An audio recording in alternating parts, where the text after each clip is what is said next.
আমি আল্লাহ তাআলার সাথে কুফরির নীতি অবলম্বন করবে, কিয়ামতের ময়দানে তাদেরকে ডেকে ডেকে বলা হবে, ইউরাদাউনা, তাদেরকে ডেকে বলা হবে, আজকে তোমরা জাহান্নামী হওয়ার কারণে নিজেদের উপরে যতটা ক্ষোভ প্রকাশ করতেছো, এর থেকে আমি বেশি তোমাদের উপরে রাগান্বিত হতাম যখন ইয তুদআউনা ইলাল ঈমান, যখন তোমাদেরকে ঈমানের দিকে আহ্বান করা হতো, ফাতাকফুরুন, আর তোমরা ঈমানের ডাকে সাড়া না দিয়ে তোমরা উল্টা কুফরি করতে।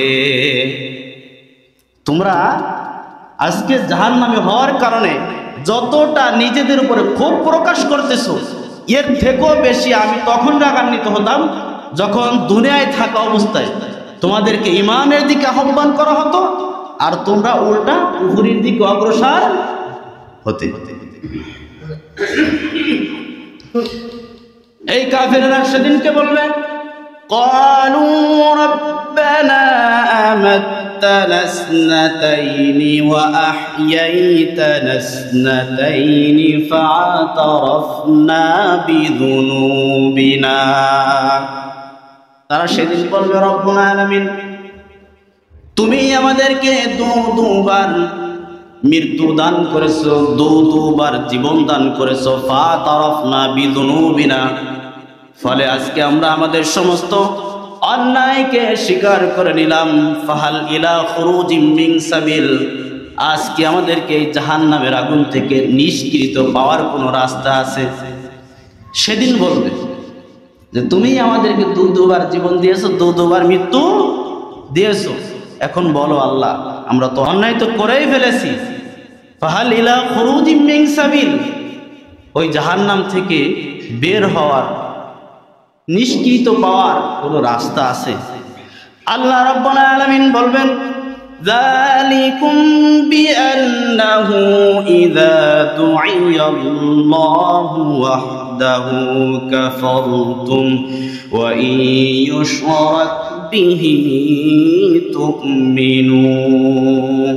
আল্লাহ রাব্বুল আলামিন বলেন, এটার কারণ হলো এটাই যে ইযা দু'িয়াল্লাহু ওয়াহদাহু, যখন তোমাদেরকে একমাত্র একানিষ্ঠভাবে আমি আল্লাহ তাআলার দিকে তোমাদেরকে ডাকা হতো, কাফারতুম, তোমরা অস্বীকার করতে, কুফরি করতে, ওয়া ইয়ুশরাক বিহি তু'মিনু, আর যখন আমি আল্লাহ তাআলার সাথে অন্য কাউকে বিভিন্নভাবে শিরিক করা হতো, রিজিকের মাধ্যমে, আইন প্রণয়নের মাধ্যমে, যখন তো অংশীদার সাব্যস্ত করা হতো, তু'মিনু, তখন তোমরা সেটার প্রতি ঈমান করতে এবং সেটাই তোমরা দিলে প্রাণে মনে মেনে নিতে।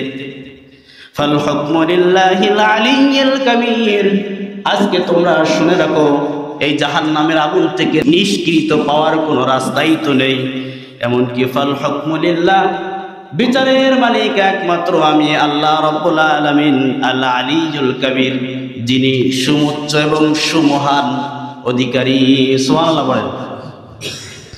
এটার কারণ, যখন একমাত্র আল্লাহর আনুগত্য করতে হবে, একমাত্র আল্লাহর আইনকে মানতে হবে, যখন তোমাদেরকে এই কথা বলা হতো তোমরা অস্বীকার করতে, কিন্তু তার সাথে যখন অন্য অন্য লোকদেরকে, অন্য অন্য মানুষদেরকে সংশ্লিষ্ট করা হতো, তু'মিনু, তখন তোমরা এটাকে মেনে নিতে।